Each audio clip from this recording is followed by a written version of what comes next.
What's up with everybody? It's your man, B. And And we're back here with some more reaction videos. Great Northern War, when Sweden ruled the world. Sweden ruled the world? Sweden ruled the world. Yeah, man. That's interesting. It's from the channel, and it's Extra History, number one. From the channel, Extra Credit, man. Extra Have Credit. we man. watched anything from that before? No, you never watched This nothing. new one. Okay. Yeah, man. So I was thinking. that's gonna be pretty interesting. Yeah. Sweden ruling the world. You call your wife, man. So, 1697. Sweden is one of the truly great I'm powers assuming of they're Europe, married. with an unstoppable army and an empire that nearly encircles the Baltic. But as the church bells toll, the world knows the king is dead and his 14-year-old son is inheritor to the crown. The vultures begin to circle. Of course they do. yeah. The danger of empire is that the more you have that other people want. Yeah. The Swedish Empire was no exception. In this case, the lands of the Swedish Empire had drawn the attention of someone brilliant, dynamic, ruthless, and ambitious. The 25-year-old Peter the Great. Peter had a love of the West. He was drawn to all things European. He saw the future of Russia not to the south or the east, but chasing the setting sun. Interesting. He saw that future in becoming part of the great European economic system. But there was one obstacle to this grand design. He needed a port in the Baltic. He needed a way his ships could sail west bearing Russian goods or projecting the might of Russian arms. But the Baltic ports that Russia had once held had all been gobbled up by the Swedish Empire. Now it was time to take them back. But Peter wasn't alone. The king of the Danes had long chafed under the idea that traditionally Danish land in southern Sweden had been taken from them by the Swedish Empire, and he longed to get it back. And Augustus, the king of Poland-Lithuania, found an intriguing prospect within the Swedish borders as well. You see, the Polish-Lithuanian king was an elected title without much power, but he wanted to become a hereditary monarch, ruling over Poland-Lithuania as many of the other monarchs of Europe ruled over their domain. Right on his border, just inside the Swedish territory, was the small province of Livonia. The nobles there offered to declare him their hereditary king if he would liberate them from the Swedish. Okay, so if they do it, if he he did could it. get them to declare him king and then integrate them with Poland-Lithuania, it would go a long way toward achieving his larger goal of making a real kingship out of the Polish-Lithuanian crown. Soon, these three forces became secret allies against the Swedish. Things dragged on for a while as Peter continued to pretend to be a friend of Sweden, hoping to avoid a war with them until his current war with the Ottomans could be wrapped up. But at last, in 1700, his allies moved ahead, striking at the Swedes without warning, though in a piecemeal and ill-coordinated fashion. 14,000 Polish-Lithuanian troops marched across the border of Livonia first and laid siege to the capital. But the Swedes countered. Boom, boom. Front kick to the stomach. Boom, boom, boom. One uppercut. Boom! Wawa Coffee is Free on Tuesdays for Wawa Rewards members. Happy holidays from Wawa. attack. The Polish-Lithuanian troops were shattered. Their general lay dead. Dang. Soon they were in That's full good. retreat back to the border. Then the Danes made their move. The A move Danes. to which Charles XII, the boy king of Sweden, responded Is with that an unexpected option? vigor. You can With the monetize your energy of videos? youth, Charles raised money from every quarter, bolstering the finances of the overextended Swedish reaction Empire videos and launching a with force other that people's he content? himself would lead.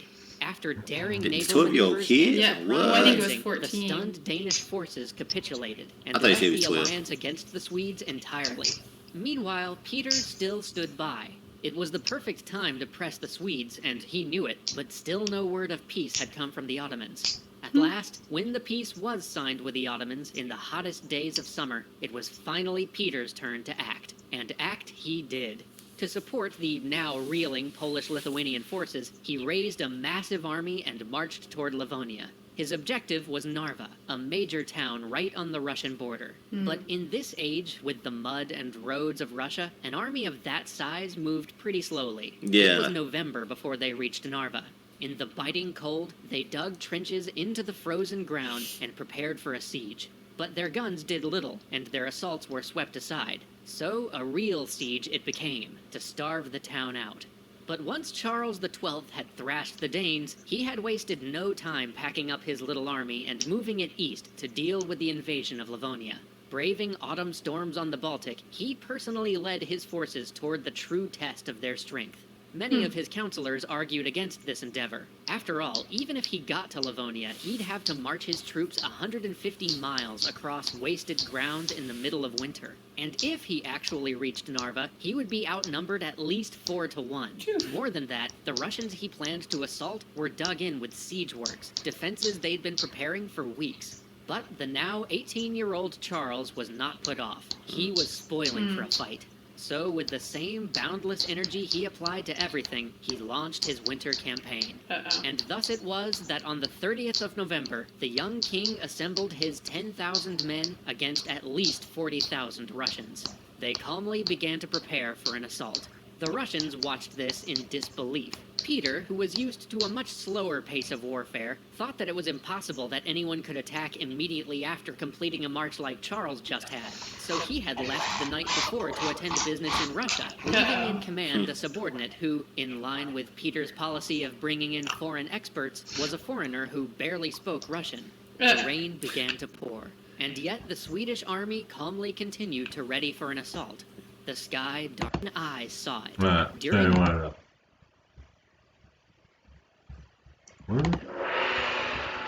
the grip season, you eat like no one's watching.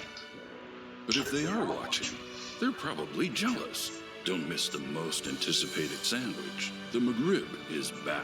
Ba-da-ba-ba-ba. troops were ill-trained levies and began to scatter before the Swedes.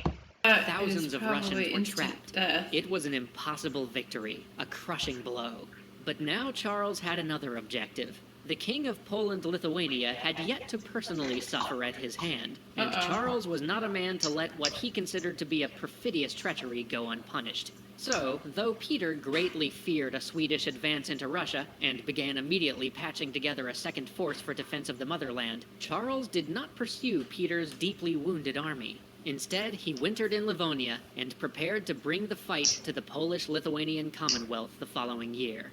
Meanwhile, the rest of Europe had tumbled into the chaos of the War of the Spanish Succession. So preoccupied they were with the events in the West that they were no longer engaged enough in the events of the East to serve as arbiters or brokers for peace. In fact, diplomats and ministers wrote to Charles to tell him that he had a singular opportunity. He could tip the scales of Europe. If he would make a victorious peace with the powers he had just crushed, he could determine the outcome of the Spanish War and decide who would inherit the vast lands of the Spanish crown. Play it right, and he could ensure another 100 years of preeminence for the Swedish people. But he never responded to any of these letters. He had his sights set on only one thing: war. So join us next time as we explore the characters and great antagonists of this conflict. Damn, kid was 14 years old. Well, 14 in the beginning, but by the end, they said he was 18. Oh, yeah, 18, yeah, man. He definitely had to have advisors, man, being that young. I mean, you think you know everything. You know? Yeah, it seemed like at 18, he was just war hungry, and he had the zeal for it and energy, which is good, but sometimes all of that zeal can block you from thinking things through clearly, so... At first, I thought when I wonder if the second part, he's not going to be as successful. I thought when it first started, he said it was like 12 years old in the beginning. That's when maybe his dad died. His dad died, and then he got the throne at 14 or something like that.